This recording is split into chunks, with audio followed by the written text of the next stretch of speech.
Dievs savu darbu dara un Dievs savu darbu izdarīs. Jautājums, kas nav skaidrs, ir, vai viņš to izdarīs ar tavu līdzdalību, vai viņš to izdarīs bez tavas līdzdalības.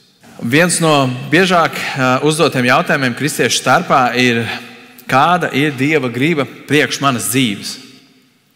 Tas ir tāds jautājums, ko mēs gribam uzzināt. Dievs, ko tad tu gribi priekš manas dzīves? Jo, ja tu Dievs man pateiks, tad es zinās, kas man ir jādara ar savu dzīvi. Un virspusēji skatoties, liekas ļoti labs jautājums. Nevainīgs jautājums, pareizs jautājums. Un tomēr tur ir kāda problēma, jo atkal viss centrā savā veidā ir, protams, mēs sakam, Dievs, ko tu gribi darīt manā dzīvē, bet atkal runa ir par manu dzīvi. Dievs, ko tu gribi priekš manas dzīves? Bet pareizāk būtu jautāt, kāda Dievs ir tava griba. Dievs, kāda ir tava griba? Un nepielikt klāt priekš manas dzīves, bet Dievs, kāda ir tava griba? Un tad, kad tu satver, kāda ir Dieva griba priekš šīs pasaules, priekš šīs valsts, priekš mūsu pilsētas, priekš tiem cilvēkiem, kas ir līdzās tev, tad, kad tu satver, kāda ir Dieva griba, tad tu vari tagad savā ziņā bumba ir tavā laukuma pusē, un tev ir jāatbild uz jautājumu, ja es zinu, kāda ir Dieva griba, tad vai es atsaukšos un iesaistīšos tajā, ko Dievs dara Latvijā, Liepājā, manā dzīvē. Jo Dievs darbojas. Dievam ir griba priekš tavas dzīves, Dievam ir griba priekš Liepājas, bet tas plāns ir milzīgs. Un jautājums ir, vai mēs esam gatavi pievienoties tam, ko dara Dievs. Profesors Gains Dubins teica, ka dažreiz mēs pieņemam, ka visi jautājumi ir pareizi, taču, ja mēs uzdodam nepareizi jautājumu, mēs iegūstam kaut kādas atbildes, bet mēs nedabūnām atbildi uz to jautājumu, kur mums patiesībā vajadzēja uzdot pirmām kārtām. Kas nozīmē, ja mēs sākam ar nepareizi jautājumu, mēs varbūt nekad nenonāksim pie tās atbildes, kur patiesībā mēs meklējam. Tāpēc šodien es gribu, lai mēs saprotam to, ka Dievam ir griba, ko Viņš grib izdarīt. Un tad Dievs aicina mūs iesaistīties tajā, ko Dievs dara, nevis otrādi. Tas ir tas, uz ko mēs šodien apskatīsimies. Protams, labs piemērs, kam sekot un uz kur dzīvi skatīties, ir pats Jēzus. Jo tas modelis, ko viņš atstāja, viņš pielāgoja savu dzīvi tam, ko darīja viņa tēvs. Un pirmā raksturvieta, ko mēs apskatīsimies, būs Jāņa evaņģēlijas 5. nodaļa, 17., 19. un 20. pāns, kur mēs redzēsim, kāda tad ir Dieva griba un kas tad ir tas, ko Dievs dara. Jāņa evaņģēlijā mēs lasām, bet viņš atbildēja, Jēzus ir tas, kurš atbildēja: mans tēvs vēl aizvien darbojas. Un tāpēc, ka mans tēvs darbojas, tāpēc arī es darbojos. Tad, ja es turpināju, patiesi es jums saku, dēls no sevis neko nevar darīt, ja viņš neredz tēvu to darām. Jo ko tas dara, to arī dēls dara tāpat.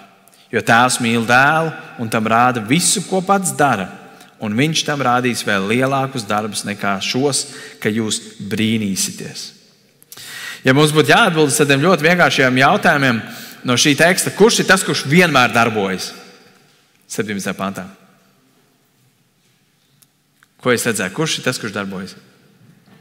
Tēvs. Tēvs vēl aizvien darbojas. Dievs visu laiku darbojas. Tad, kad Dievs radīja pasauli, tad, kad pasauli krita grēkā, tad, kad Dievs viss cauri visai vecā darībai, viss cauri jaunai darībai. Un nonākam līdz mūsdienām, visu laiku Dievs darbojas. Okay. Ko? Otrs jautājums, balsoties uz šo tekstu 19. pantā. Ko dēls pats var izdarīt no sevis? Te rakstīts neko. Dēls neko nevar izdarīt no sevis. Dažreiz ir tāda aizdoma, ka mēs par sevi domājam, mēs jau daudz ko varam izdarīt no sevis, jo mēs izdarām daudz ko no sevis. Jautājums ir, vai tas, ko mēs izdarām no sevis, ir daļa no tā, ko Dievs grib izdarīt. Tas ir tas jautājums, jo Dievs aizvien darbojas. Un dēls pats no sevis neko nevar izdarīt. Un tad ir jautājums, ko dara dēls arī no šī teksta, 19. pāns. To, ko tēvs dara. Dēls nevar pats no sevis izdarīt neko, un to, ko dēls dara, viņš dara tāpēc, ka tēvs to dara. Jūs redzat to, ka tas, ko Jēzus dara, ir tas pats, ko Dievs dara. Un tas ir tas, kas mums ir savās dzīvēs jāsatver. Jādara tas pats, ko dara tēvs. Redziet, realitāte ir tā, tas, ko mēs tikko izlasījām, ka Dievs darbojas jūsu dzīvēs. Bieži vien mēs to neredzam. Dievs darbojas tavu tuvinieku dzīvēs, Dievs darbojas tavā darba vietā, tavā skolā. Dievs darbojas mūsu pilsētā, tavā pilsētā, kurā tu esi. Dievs darbojas mūsu valstī, Dievs darbojas Eiropā, kaut arī Eiropa ir visneevanģelizētākais kontinents pasaulē šobrīd. Vismazāk kristietība ir Eiropā. Un tomēr Dievs darbojas. Problēma ir tā, ka mēs bieži vien to neredzam un nepamanām. Piemēram, varbūt kolēģis atnāk uz darbu pirmdienā, sašļucis, nekāds, bēdīgs, nerunīgs. Un viņam viss dzīve sabrukus. Kaut kas ir noticis viņa privātajā dzīvē, un dažreiz mēs varbūt to palaidām garām, nepamanām vai pamanām, nezinām, ko teikt, kā rīkoties šajā situācijā. Bet iespējams, tas, kas patiesībā notiek, ir tas, ka Dievs aizvien darbojas. Un Dievs kaut ko dara šī cilvēka dzīvē, lai tad, kad viņš atnāktu uz darbu un tur būtu tu kristietis, tad, kad tu varētu viņu vēst tuvāk Dievam ar tām grūtībām. Pagājušajā svētdienā es iepazinos ar vienu cilvēku, kurš pagājušo reizi bija otro reizi mūsu draudzē, un kad mēs runājām, viņš zina, grūts, ļoti grūts posms manā dzīvē šobrīd ir. Ļoti grūts posms. Un es meklēju Dievu. Un es viņam apliecināju, es teicu, es tev varu apliecināt, ka neviens cilvēks nekad nav nācis pie manis un meklēja Dievu, tad, kad viņam viegli. Mēs visi esam nākuši pie Dieva, tad, kad mums ir bijis grūti. Tad, kad kaut kas ir noticis. Tāpēc Dievs visu laiku darbojas cilvēku dzīvēs. Visu laiku, tikai vai mēs to pamanām? Bieži vien nē. Un tāpēc, lai mēs nepalaistu garām, mums ir jāmācās, kā būt Dieva kalpiem. Kā būt Dieva kalpiem, kas vienmēr ir gatavi būt Dieva izsūtīti, kas vienmēr ir gatavi būt Dieva lietot. Jo jūs piekritīsiet, ka kalps, ja mēs domājam no tāda pasaulīgā viedokļa, vai karavīrs, viņš ir gatavs dzirdēt savu komandieru pavēles. Ej, lec, dari to, nedari šito. Un viņš paklaus, viņš ir gatavs, viņš ir kalps. Un jaunajā derībā vairākas raksturvietas, kuras atklāja par to, cik svarīgi ir būt kalpam. Un skatieties, ko Jēzus pats teica Mateja evaņģēlijā 20. nodaļā, kad pirms viņš tiek piesists krustā, viņš mācekļiem skaidro, ko nozīmē būt kalpam. Un te ir ļoti interesanti patiesībā. Bišķiņ grieķu valoda būs vajadzīga, bet ļoti minimāli. Tad nekādas sarežģītas lietas nebūs. Bet pie jums tā nebūs būt. Viņš saka, pie jums kristiešiem, pie mācekļiem. Bet kas no jums grib būt liels, tātad, ja tu gribi būt pirmais, grib būt liels, tad tas ir jūsu kalps. Un ja kas jūsu starpā grib būt pirmais, tas ir jūsu, tur arī rakstīts kalps, bet precīzāk tur būtu tulkot vergs. Tā kā cilvēka dēls nav nācis, lai viņam kalpotu, bet ka viņš kalpotu un atdot savu dzīvību kā atpirkšanas maksu par daudziem. Šis, kas ir pasvītrots ar dzelteno vārdu, tas ir viens grieķu vārds diakonē, kas nozīmē diakons. No kā ir nācis vārds diakons? Diakons, jūs nezināt, bieži vien liekas, tas ir tāds tituls baznīcā, tur, teiksim, diakons, vecais mācītājs vai kā. Bet diakons būtībā ir kāds, kurš draudzē ir iecelts, lai viņš kalpot. Viņš ir kalpotājs. Diakons ir praktiskā kalpošana. Bieži vien mēs draudzē redzam, ka diakoni tie, kas izdala vakarēdienu un tam līdzīgi un tā, bet diakons būtībā tas, kurš varētu iet uz mājām pie cilvēka, kurš ir slims vai palīdzēt kādā praktiskā darbā iesaistīties. Tas ir būtībā kalps, gatavs darboties, izpildīt savu kungu pavēles. Un tas, kas ir zilo pasvītrots, tur nav lietots vārds kalps, tur ir patiesībā lietots vergs, tas būtu precīzāks tulkojums. Un patiesībā, te, kad mēs paskatāmies šīm rakstvietām, mēs dažreiz neizprotam, ko tad patiesībā līdz galam nozīmē kalps un vergs. Pasaulīgā domāšanā un saprašanā kalps ir kāds, kurš gaida savu kungu pavēles. Kungs viņam pasaka, panāc šurp, tu panāc šurp, klausies, gribētu aiziet, izdara to un to un to. Viņš aiziet, izdara to un to, un nāk apakaļ, izdarīts. Ko tu gribēsi atkal darīt? Tā ir tāda pasaulīga domāšana. Bībeliskā nozīmē būt pieejamam kalpam ir bišķiņ savādāk. Proti, Dievs ir tas, kurš kalpo, jeb kurš dara caur tevi. Kurš dara savu darbu caur uzticīgo kalpu. Teiksim, pasaulīgs kalps, viņš aiziet, dabū pavēli, aiziet projām, izpild pavēli, atnāk apakaļ, ko tālāk. Un dažreiz mēs tā gribam dzīvot saistībā ar Dievu. Dievs, es novadīju 1 gadu svētdienas skolā. Tagad, ko tu gribi, lai es daru? Un tad Dievs tev pasaka, to aiziet, izdara, un tad tu nāc apakaļ Dievs. Un to es izdarīju, ko tu vēl gribi, lai es daru?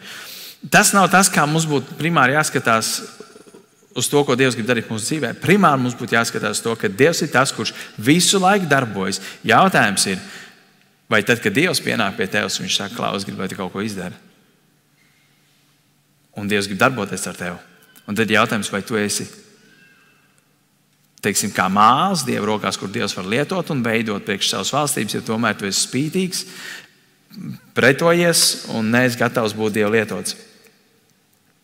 Jo skatieties, Jāņa evaņģēlijā Jēzus teica tā, 20. nodaļā, tad, kad viņš aiziet pie Tēva uz debesīm, paši pēdējie vārdi mācekļiem būtībā. Viņš saka, miers ar jums. Kā Tēvs mani ir sūtījis, tā es jūs sūtu. Mēs esam to, kurus Jēzus grib sūtīt savā darbā, tikai jautājums, vai mēs esam pieejami viņa darbam. Vai mēs esam gatavi tam? Tas ir tas, par ko mēs daudz domāsim šodien. Jo es teiktu, ka vislabākais veids, kā skatīties uz sevi, ir, teiksim, lietot podnieku un mālu. Dievs ir podnieks, un tu esi māls. Māls nav tas, kurš noteiks to, kas viņš būs. Viņš būs tas, ko podnieks no viņa izveidos. Un dažreiz mēs neesam mīksti un padevīgi, bet mēs cīnāmies pretī. Bet mums ir jābūt mīkstiem un padevīgiem, lai Dievs varētu mūs lietot un sūtīt tur, kur viņš darbojas. Jo atcerieties, Dievs aizvien darbojas. Jautājums ir, vai mēs esam gatavi, lai viņš mūs lieto? Kur viņš jau paņemt un lietot savam plānam. Ja tad, kad Dievs man aicina, man ir 101 attaisnojums Dievs, tagad es nevaru, Dievs to es nevaru, to es arī negribu darīt tagad, man tomēr ir pašam sava dzīve, kaut kas tomēr es pats gribu sasniegt savā dzīvē. Un tad, protams, ir dažreiz jābrīnās par to, kāpēc notiek kaut kādas situācijas mūsu dzīvē. Un bieži vien tās negatīvās lietas, un man tas īstenībā ļoti kaitina, ka ir dažreiz mēs uz visām negatīvām lietām skatāmies, Sātans man uzbruk. Bieži vien Dievs pieļauj kaut kādas sāpīgas situācijas mūsu dzīvē, lai šīs situācijas pievērst mūsu uzmanību. Tad, kad mums viss dzīvē pārāk labi, mēs aizmirstamies. Jūs to zināt? Un dažreiz kaut kādas sāpīgākas situācijas, slimības gulta, ir īpaši, ir tā, kas var pievērst mūsu uzmanību un likt izvērtēt un teikt, hei, varbūt tiešām pat tāls mēs gājis no Dieva. Un tāpēc Dievs mūs var sāpīgos veidos vilkt atpakaļ, bet beigās jau tikai tāpēc, lai viņš varētu tevi lietot.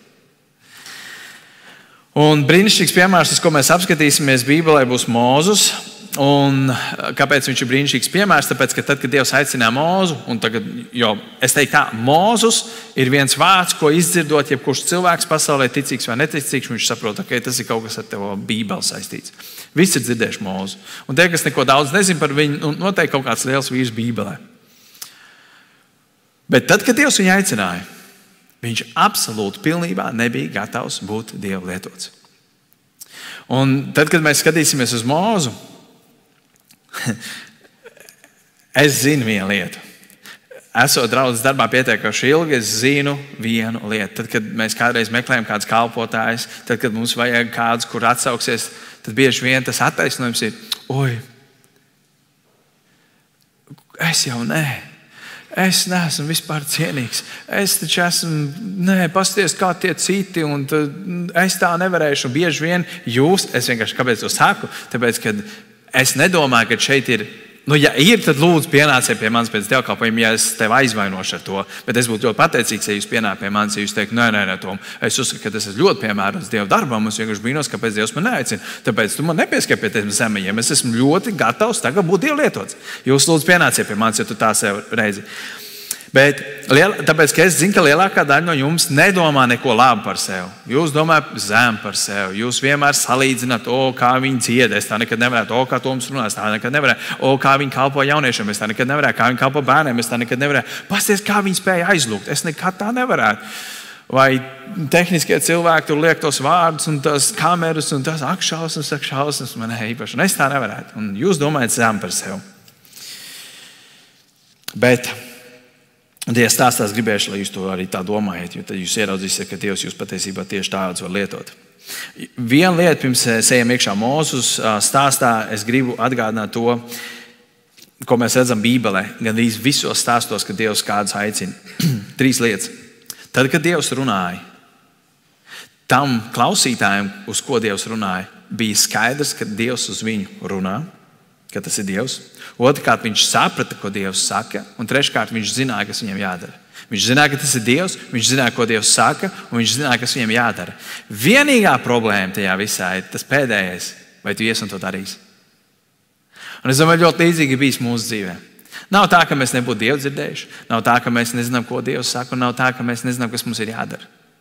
Bieži vien mēs neesam gatavi atsaukties. Un tā bija lielākā problēma bieži vien - paklausība. Mēs meklējam attaisnojumus. Un tad mēs nonākam tagad līdz šim Mūzes stāstam. Mēs vairāk skatīsimies 2. Mūzes grāmata. Un tas ir starp 2., 3., 4. nodaļu. Mēs, protams, visu nelasīsim laika dēļ, bet atsevišķus pantus. Bet 2. Mūzes grāmata, 2., 3., 4. nodaļa. Un mēs apskatīsimies uz tādām 6 realitātēm. Un iespējams, tu spēsi ieraudzīt, kur tu atrodies. Un pirmā no tām ir: Dievs jau darbojās Mūzes dzīvē, pirms Mūzes to noprata. Tas ir kopā ar to, ko mēs skatījāmies. Tēvs vienmēr darbojas. Dievs jau darbojās Mūzes dzīvē, pirms Mūzes to noprata. Es gribu, lai mēs ieraugam vienu lietu. Mūzes nebija tas, kurš sēdēja un domāja, 40 gadus es te sēžu tuksnesī.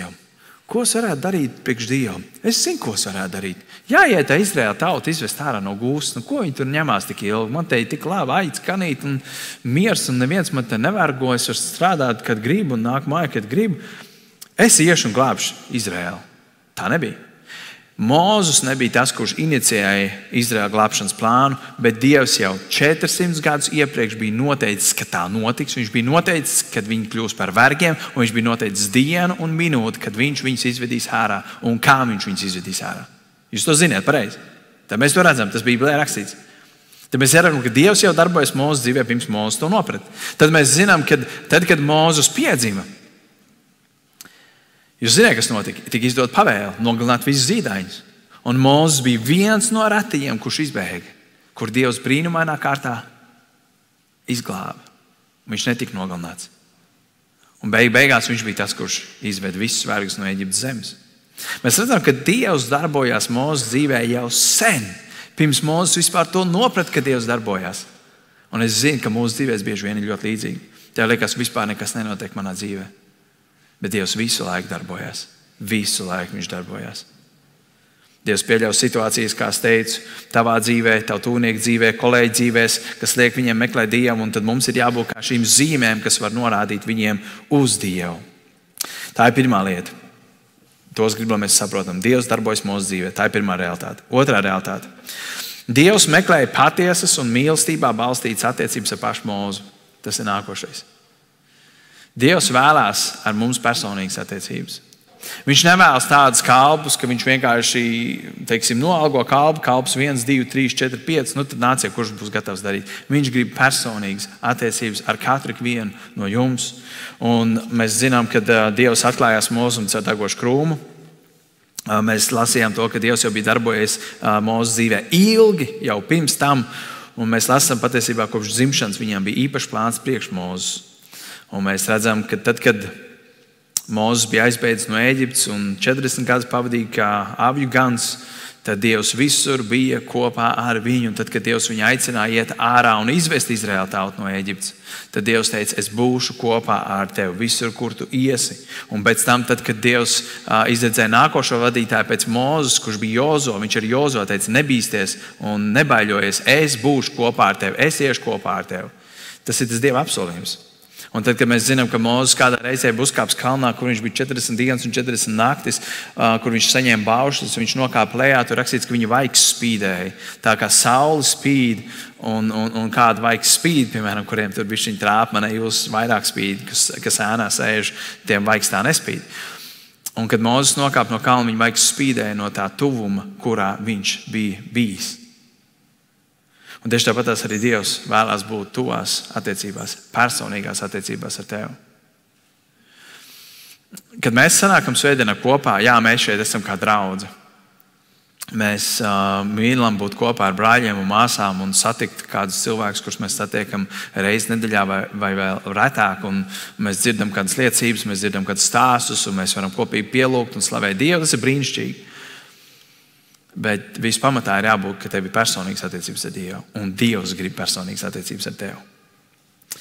Un ja tev nav tādas, tad tev ir jāsāk veidot attiecības ar viņu. Jāsāk meklēt, kā tu to vari sākt darīt. Tad tā ir otrā lieta. Trešā lieta. Un ļoti svarīga lieta, tāds pagrieziena punkts sāk veidoties. Dievs aicināja Mūzu pievienoties tam darbam, ko Dievs bija ieplānojis darīt. Es uzsveru, tam darbam, ko Dievs bija ieplānojis darīt. Dievam bija plāns. Dievam bija īpašs plāns priekš Izraēla tautas, un viņš aicināja Mūzu iesaistīties tajā darbā, ko Dievs ir ieplānojis darīt. Nevis Mūzus izdomāja, kādu kalpošanu viņš veiks savā dzīvē, bet Dievs noteica, kādu kalpošanu viņš darīs savā dzīvē. Un viena rakstvieta, uz ko es gribu apskatīties, tad no 2. Mūzes 3. nodaļa, 7., 8. un 10. pants. 2. Mūzes 3. nodaļa. Un tas kungs sacīja, un te mēs ieraudzīsim, ka tas ir Dievs, kuram ir plāns, nevis Mūzes, kuram ir plāns. Un tas kungs sacīja, tātad Dievs ir tas, kurš runā. Un paskatīsimies uz tiem darbības vārdiem. Vērodams esmu vērojis, manas tautas bēdas, kādas ir Ēģiptē. Viņa brēkšana par tās uzraugiem es esmu dzirdējis. Es zinu viņu ciešanas. Esmu nolaidies, lai viņus izglābtu un izvestu no šīs zemes uz labu un plašu zemi, uz zemi, kur piens un medus tek.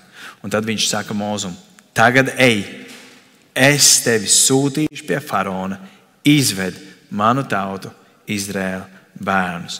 Mēs šeit ieraugam kaut ko ļoti skaistu patiesībā. Mēs ieraugam to, ka Mūzes ir tuksnesī. Viņš gana savas sievas tēva avis, un tomēr Dievam ir plāns priekš Mūzes dzīves. Ja mēs paskatāmies šeit, Dievs visur šeit. Dievs ir tas, kurš ir redzējis, kurš ir dzirdējis, kurš ir nolaidies, kurš saka, es izglābšu un izvedīšu viņus ārā. Un tad viņš saka, Mūzu, tagad nāc, ej un izved man tautu. Bet Dievs ir tas, kurš saka, es to darīšu. Tas ir Dieva plāns. Un tad es domāju, kā ir mūsu dzīvēs, vai nav līdzīgi. Ka Dievs varbūt tevi ir aicinājis savā darbā, bet jautājums ir, vai tu to esi dzirdējis? Vai tu esi atsaucies? Varbūt tās Dievs tevi aicināja, varbūt tu pagājušo svētdienu kaut ko sadzirdēji. Varbūt tev Dievs tagad aicina. Varbūt Dievs tevi aicinās kaut kad drīz. Jo tad, kad Dievs aicināja Mūzu izvest Izraēlu tautu, tad es gribu, lai mēs ieraudzām to, ka svarīgākais nebija Dieva plāns priekš Mūzes dzīves. Jā, Dievam bija plāns priekš Mūzes dzīves, bet daudz lielāks par Dieva plānu priekš Mūzes dzīves vai priekš tavas dzīves bija Dieva lielais plāns. Un ziniet, kāds bija Dieva lielais plāns? Dieva lielais plāns bija izvest Izraēlu tautu no Ēģiptes. Un Dievs saka, Mūzu, vai tu gribi man pievienoties? Dievs ceļ savu draugu šodien. Viņš saka, es ceļu savu draugu. Vai tu man pievienosies?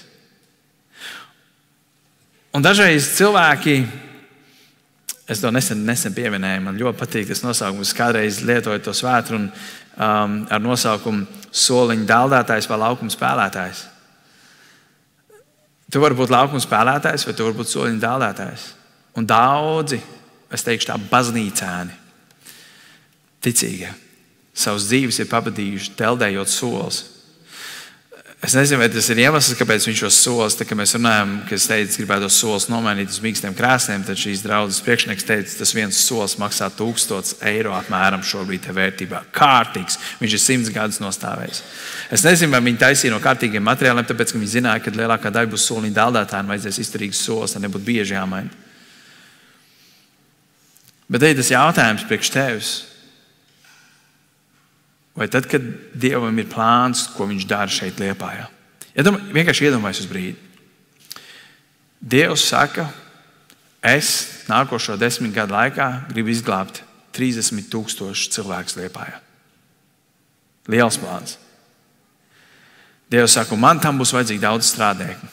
Kurš atsauksies? Vai tava roka pacelsies?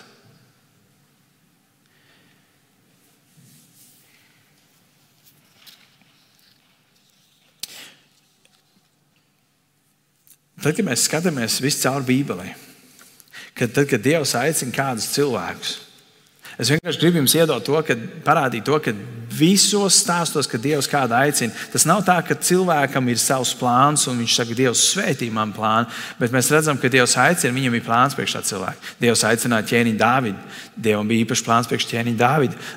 Dievs aicināja Salamanu, viņam bija īpašs plāns priekš Salamanu. Dievs aicināja Gideonu. Tas nebija tā, ka Gideons sēdēja un domāja, Dievs, apnicis man, ka mēs esam tajā gūstā visu laiku un tie midjānieši nāk un mums tur nozog visu pārtiku un visu. Zini, kas ir Dievs?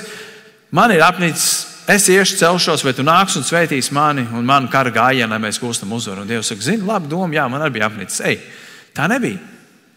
Tad, kad Dievs teica, Gideon, man ir apnicis, ka jūs tiekat aplaupīti, tāpēc nāc, es ar tevi atbrīvošu. Gideonam bija āste kājas, tāpēc viņš bija pastēpējis. Viņš teica, lieto jebkur, tikai ne man, Dievs. Es esmu vismazākais, visvājākais, visnabadzīgākais Dievs. Kāpēc tu mani izvēlējies? Tad, kad Dievs aicina mācekļus, tas nebija tā, ka Pēters bija zvejnieks, viņš zvejoja, viņš teica, zini, kas ir neķerās. Apnikus man tā zvejniecība, mainīšu nozari. Es dzirdēju, kaut kur bija Jēzus meklēja mācekļus, tur bija sludinājums ielikts. Iešu pieteikšos pie Jēzus mācekļu un iešu mainīt pasauli. Tā bija, tā nebija. Viņš bija zvejnieks, un Jēzus pie viņa piegāja. Viņš teica, Pēters, gribu, lai tu atstāj šos tīklus, seko man pakaļ, un es tad darīšu par cilvēku zvejnieku. Dievam bija plāns, ko viņš grib izdarīt caur Jēzu Kristu. Jēzus Kristus gāja, viņš teica, man ir vajadzīga palīga. Man ir vajadzīga komanda. Bieži vien viens no labākajām filmām, kas man patīk, ir tās, kad ir kaut kāds lielais turnīrs, piemēram, sporta films. Un tad ir kaut kāda nūģīša, un tad tas treneris, un tad viņš sāk vākt komandu, vai tur cietumos kādas filmas, un viņš sāk vākt komandu, un viņi nevar savākt normālu komandu. Un filma sākās ar to, ka pretinī tur ir nenormāli spēcīga komanda, un tad viņš sāk vākt tos cilvēkus, vienu cilvēku, otru cilvēku, un no sākuma tie stiprie neatsaucās, bet beigās pievienojas tie stiprie, un tad viņi beigās uzvar tos stipros, un tad ir baigi labā filma, redz, kā tie vājie uzvarēja. Mēs bieži vien ieraugam to, ka tas ir tieši veids, kādā Dievs darbojas. Viņš vāc savu komandu. Un tieši tāpat tas ir par Pāvilu, ka mēs skatāmies. Pāvilam bija savs plāns iznīcināt kristiešus, apstādināt kristietību, lai kristietība apstātos. Un Dievs ko izdarīja? Dievs viņam saka, kas ir? Viņš viņam uzliek uz bremzēm, viņš viņu nomet no zirga, viņš viņu padara aklu. Un tad viņš saka Ananijam, tagad ej pie Pāvila, dziedini viņu. Un Ananija nobijies, un Dievs viņam saka, Ananija, viņš man ir izredzēts par ieroci nest pagānu tautām evaņģēliju. Pāvils neizredzēja Dievu un savu kalpošanu. Dievs izredzēja kalpošanu priekš Pāvila. Viņš teica, tu man esi izredzēts ierocis, un tu ies un darīsi to, ko es esmu ieplānojis darīt. Un tieši tāpatās Dievs darbojas šodien. Dievam ir glābšanas plāns. Viņš grib izglābt pasauli, bet Dievs grib lietot mūs. Dievs grib lietot tevi. Ikvienu no jums Dievs grib lietot priekš savu glābšanas plānu. Un tad, protams, paliek, vai mēs atsauksimies. Redziet, Bībele jau ir izveidota, lai mēs varam saprast Dievu un to, kā Dievs darbojas. Ja mēs sāksim vērot visu šo stāstu, kā mēs redzēsim, kā Dievs ir darbojies citu cilvēku dzīvēs, tu ieraudzīsi to, ka īstenībā Dievs tādā pašā veidā ir darbojies tavā dzīvē. Bieži vien mēs tikai to esam palaiduši garām. Tā bija trešā lieta. Ceturtā. Dieva aicinājums Mozu izraisīja ticības krīzi, kam bija nepieciešama uzticēšanās un rīcība. Tad, kad Dievs aicināja Mozu, viņš nonāca tādā ticības krīzē. Un tas ir tas, ko bieži vien mēs redzam arī visos Bībeles tēlos, kurus Dievs ir aicinājis. To mēs bieži vien redzam savā dzīvē, to līdz izskaidrošu. Un mēs apskatīsimies 1, 2, 3, 4, 5 uz 5 aizbildinājumiem, kādus Mozus lietoja, tad, kad Dievs viņu aicināja. Un paskatīsimies, vai kaut ko no tā tu neredz arī savā dzīvē. 2. Mozus 3. nodaļa, 11. pants. Tad, kad Dievs viņam izskaidro, hei, es gribu, lai tu nāc un izglābi manu tautu, viņš viņu aicina. Būtībā šī ir saruna, kad Dievs veido savu komandu. Viņš saka, man ir vajadzīgs līderis, man ir vajadzīgs komandas kapteinis, vai tu nāks un būs mans kapteinis. Un viņš laužās Mozus. Tad Mozus viņam saka, kas es esmu, ka man ir jāiet pie faraona un ka man ir jāizved izraelieši no Ēģiptes. Un bieži vien, kas es esmu, es jau sākumā teicu, tas nav tā, ka Mozus saka, no vienas puses mēs varētu teikt tā, Mozus saka, nopietni Dievs, tagad pēc 40 gadiem Es jau 20 gadus atpakaļ biju gatavs. Ko tu man ātrāk nesauc? Kas jādara? Davai, ejam, izvedam ārā, man jau apnīk šeit atrasties. Nenotiek tā. Mēs ieraugam to, ka Mūzes saka, kas es esmu, ka man jāiet pie faraona. Kas es esmu, ka man jāiet un ka man jāizved izraēlieši no Ēģiptes. Mēs ieraugam un mēs redzam šīs šaubas. Viņš netic, ka viņš ir kaut kas varētu būt Dieva lietots. Iespējams, līdzīgi tavā dzīvē. 13. pāns. Kad Dievs viņam atkal atbild, Mūzes sacīja uz Dievu. Reiz es nākšu pie Izraēla bērniem un viņiem sacīšu, jūsu tēva Dievs man pie jums ir sūtījis. Un tad tie jautās, kā viņi sauc, ko tad lai es viņiem saku? Mūzes atkal mēģina atrunāties ar to, ka es nezināšu, ko man teikt. Un es domāju, cik šis ir viens no biežāk sastopamākiem aizbildinājumiem. Tad, kad es ar jums jautāju, ja tev būtu jāpastāst kādam par Dievu, jūs bieži vien sakat, jā, bet ja viņš man uzdod kaut ko es nezināšu atbildēt. Un mēs nobaidāmies no tā, un mēs neejam. Tieši tas pats aizbildinājums, ko Mūzes centās izmantot. Ko tad es viņiem saku? Man nav ko teikt. 4. nodaļa. Iedomājieties, mēs tikko bijām 13. nodaļā, mēs jau aizējām uz nākušo nodaļu. Tā saruna ir ļoti gara. Mūzes mēģina ar visiem veidiem, ar kādiem viņš var izdomāt. Jau 2. nodaļa, kamēr viņš mēģina atrunāties. Mūzes atbildēja sacīdams, viņi man neticēs un neklausīs man, bet sacīs, tas kungs tev nav parādījies. Viņi man neticēs, Dievs. Viņi man neklausīs. Tā bija Mūzes atbilde. 10. pāns. Tad Mūzes sacīja uz to kungu, ak, kungs, es neesmu runātājs. Neesmu runātājs. Tāds es neesmu bijis vakar. Tāds es neesmu arī šodien. Un kopš tu runāji ar savu kalbu, bet man ir grūta valoda neveikt mēli. Tad viņš mēģina ieraudzīt, kur ir tā problēma. Viņš saka, Dievs, man nav dots talants runāt. Kāda aizbildinājuma mēs izmantojam? Lai teikt Dievam, oi, Dievs, es jau neesmu, man jau tie bērni nepatīk. Oi, Dievs, es jau nemāku tā pastāstīt par Dievu. Oi, Dievs, es jau nezinu pietiekoši daudz, kas tur tajā Bībelē. Un, protams, tad, kad Bībeles studijas noteikti man nav laika, jo man ir kaut kas cits jādara tajā laikā. Un tad mums ir visādi aizbildinājumi. Un tad 13. pāns, pats pēdējais, ko Mūzes nosauc, ak, kungs, sūti taču ko sūtīdams. Citos tulkumos bija rakstīts, sūti kādu citu, bet ne jau mani. 5 reizes viņš Dievam atsaka, un man ir jābrīnās dažreiz par Dieva lēnprātību un pacietību pret Mūzu. Bet es domāju, vai nav līdzīgi, ka mēs dažreiz sakam, tad, kad, piemēram, mēs sakam, mums ir kāda kalpošanas vajadzība. Kurš atsauksies? Daudz no jums domā tā, taču ne es. Kāds cits gan jau atsauksies? Mūzes arī tā domāja.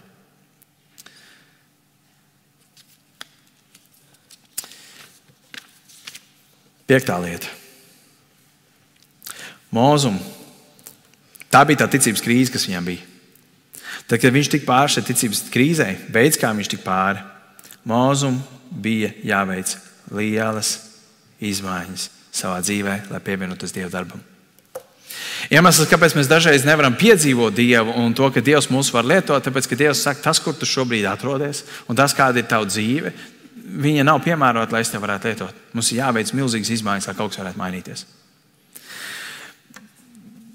Mūzum, kad mēs apskatīsimies, viņam bija vajadzīga šī, kā mēs iepriekšējā punktā skatījāmies, viņam bija vajadzīga šī uzticēšanās Dievam, viņam bija vajadzīga ticība, ka Dievs būs līdzās ar viņu, ka Dievs būs tas, kurš izvedīs, ka Dievs būs tas, kurš uzturēs viņu. Un es gribēju, mēs apskatāmies uz kādu piemēru, tad bija jāveic liels izmaiņas. Un paskatīsimies uz to, kāda ticība bija vajadzīga, un tas būs no Ebreju vēstules 11. nodaļas. Visa Ebreju 11. nodaļa patiesībā ir par ticību. Mēs ieraudzīsim, ko Bībele saka tieši par Mūzu saistībā ar ticību. Ticībā Mūzus, liels izaudzis, liedzās saukties par faraona meitas dēlu, labāk gribēdams kopā ar Dievu tautu ciest ļaunumu, nekā īsu laiku baudīt grēcīgu laimi. Par lielāku bagātību turēdams Kristus negodu nekā Ēģiptes mants, jo viņš raudzījās uz atmaksu. Tad tas viss notika, kā mēs redzam, ticībā. Ticībā viņš atstāja Ēģipti, nebīdamies no valdnieku dusmām, jo it kā neredzamo redzēdams viņš izturēja. Ticībā viņš izpildīja Paskā svētku ieražu un ar slacīšanu, ar asinīm, lai pirmdzimušo maitātājs tos neaiztiktu. Ticībā viņi izgāja cauri sarkanai jūrai, kā pa sausu zemi, ko mēģinot eģiptieši noslīka. Mēs ieraugam to, ka Ticībā Mūzes paveica daudzas lietas, paklausot Dieva aicinājumam. Tas viss notika ticībā. Tas viss notika uzticoties Dievam. Bet, lai to izdarītu, viņam bija jāveic milzīgas izmaiņas savā dzīvē. Un skatieties, kādas tās izmaiņas bija. Un tas kungs sacīja uz Mūzu Midjānā. Dievs viņam saka, ej atpakaļ uz Ēģipti, jo visi tie vīri ir miruši, kas meklēja tavu dzīvību. Un tad, ko Mūzes dara? Un Mūzes ņēma savu sievu, savus dēlus, uzsēdināja tos uz ēzeļu, un viņš atgriezās Ēģiptes zemē. Mūzes gadījumā, kas viņam bija jāveic? Kas bija šis izmaiņas, lai viņš varētu paklausīt Dievam? Viņam bija jāatstāj tā zeme, kurā viņš tagad dzīvoja. Viņam bija jāņem savu sievu, jāņem savu bērnu un jādodas uz turieni, no kurienes viņš bija atnācis. Viņam bija jādodas atpakaļ uz dzimteni, uz Ēģipti. Un es atceros, kad līdzīgi es stāstīju par savu dzīvi pagājušajā svētdienā, kā es tiku izsūtīts uz Īriju. Es tur biju 7 gadus, kā es sastapu Dievu, kā Dievs man deva aicinājumu, un es atgriezos atpakaļ uz Latviju, un esmu šodien šeit. Bija jāveic milzīgas izmaiņas.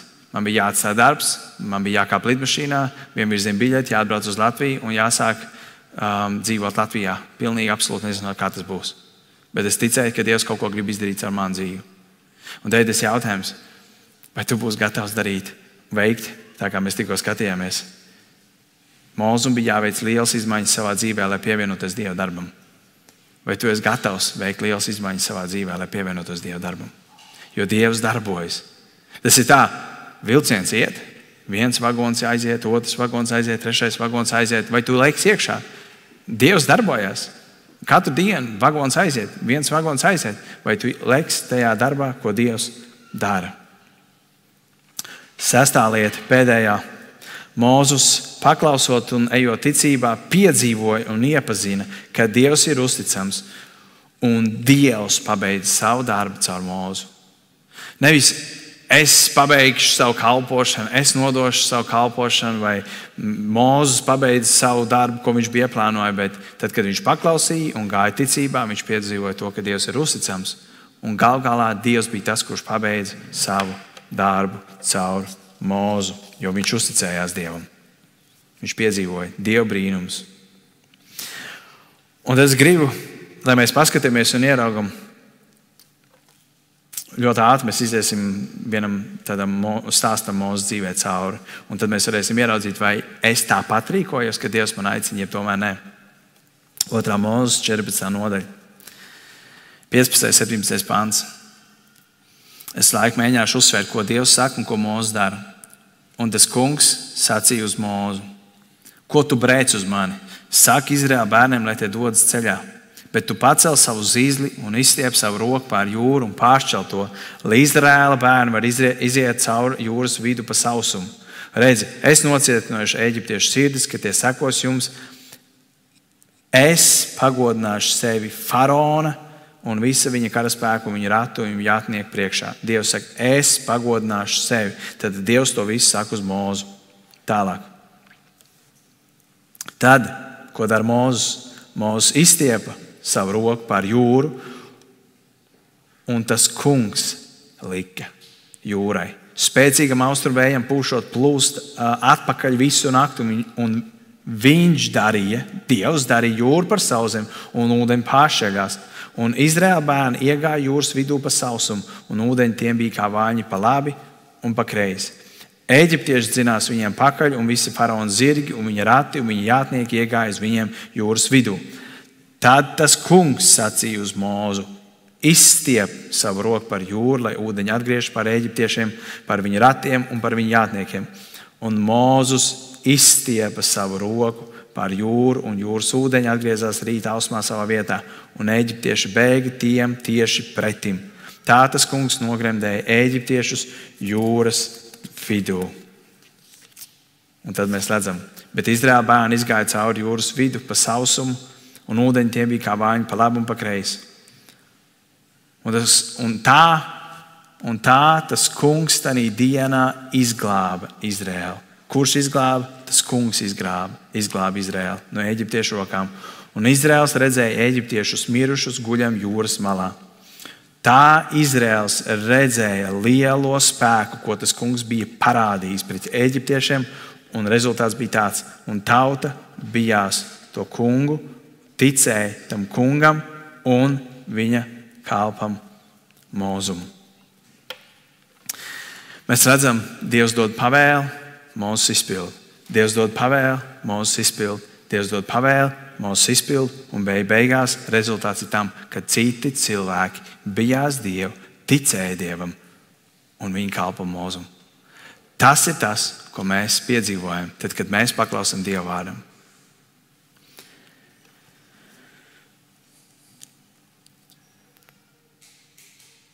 Un tad jautājums, kā ir mūsu dzīvē? Kā ir tavā dzīvē? Pirmais, vai tu redzi, ka Dievs darbojas? Vai tu esi novērojis, ka Dievs darbojas tavā dzīvē, tavu tuvinieku dzīvē? Un tad ir otrais, vai tu jūti, ka Svētais Gars tevi aicina atsaukties kādam uzdevumam, ko Dievs vēlas caur tevi izdarīt? Iespējams, tas nozīmē, ka tev būs jāveic radikāls izmaiņas savā dzīvē.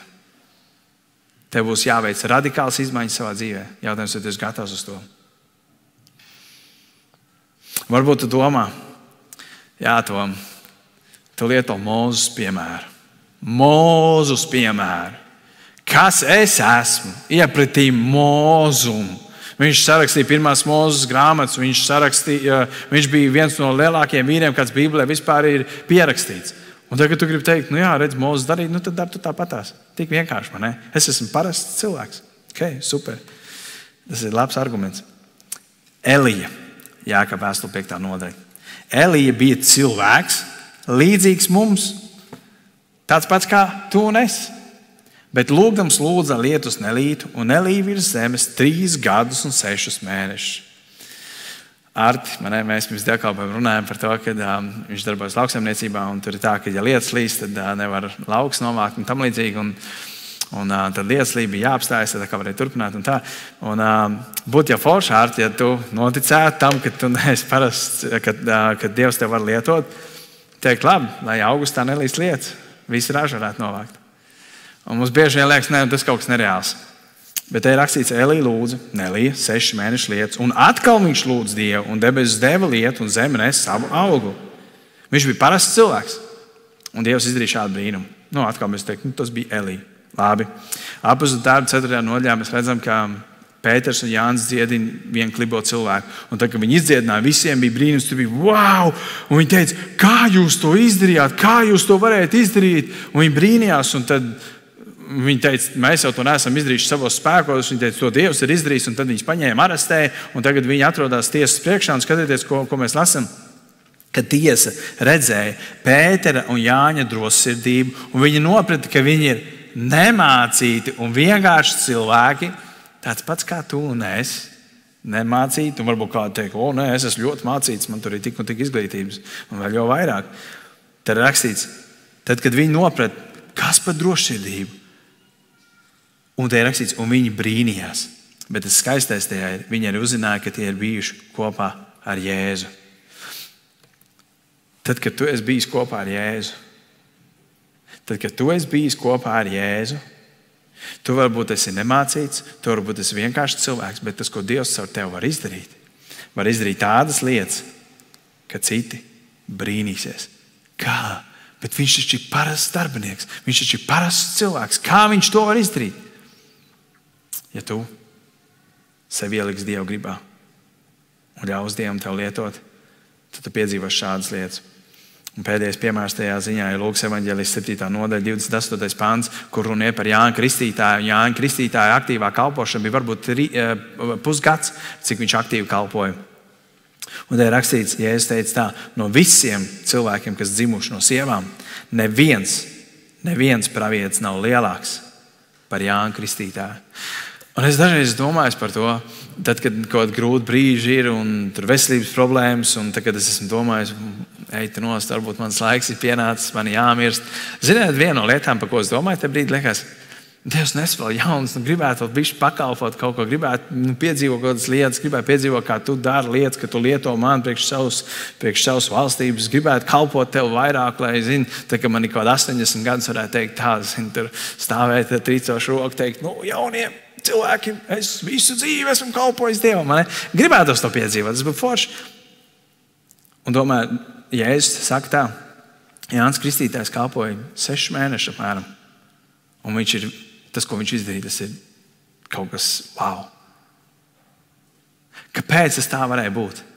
Tāpēc, ka Jānis Kristītājs sev ielika tajā vietā un pozīcijā, kur Dievs varēja viņu lietot.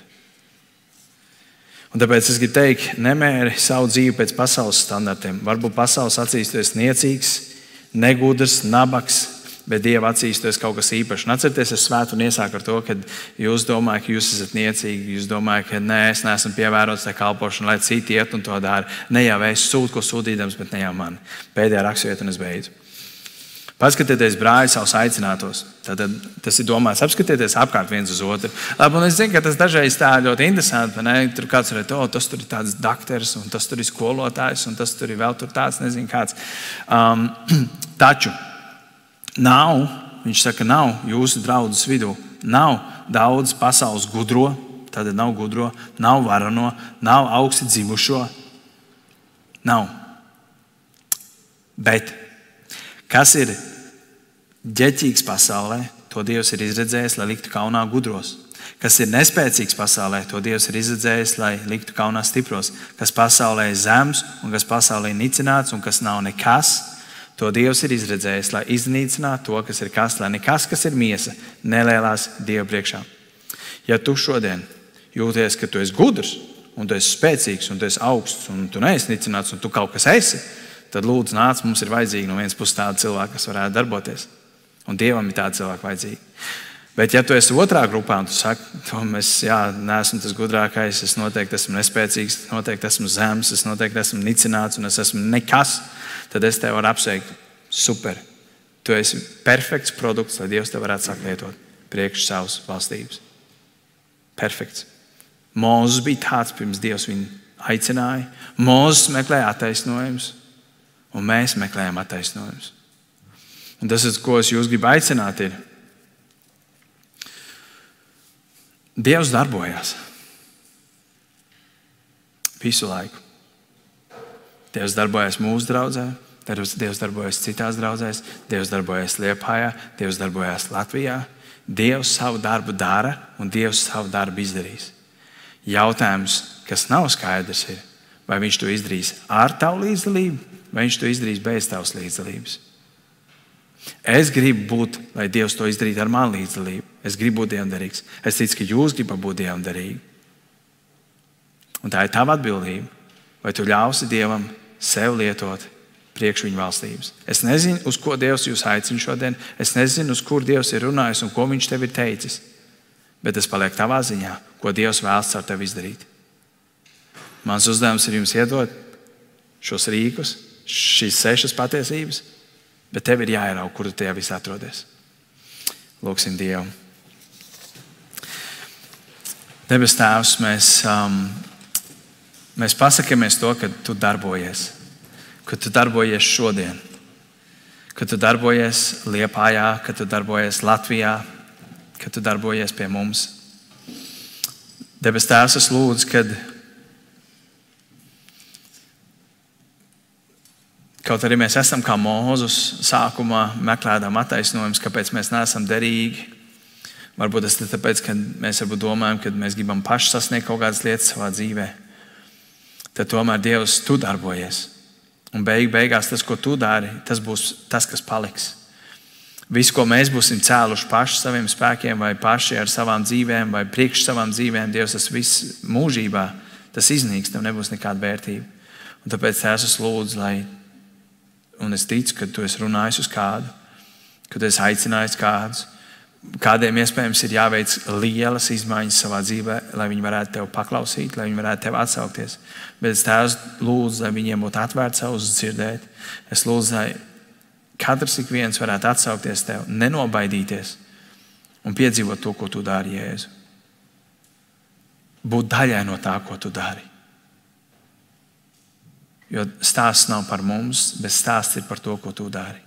Tāpēc Tēvs, es lūdzu, lai pēc šodienas būtu vairāk cilvēki, kur atsauktos kļūt par daļu no tavas komandas un gatavi piedzīvot tevi, Jēzu.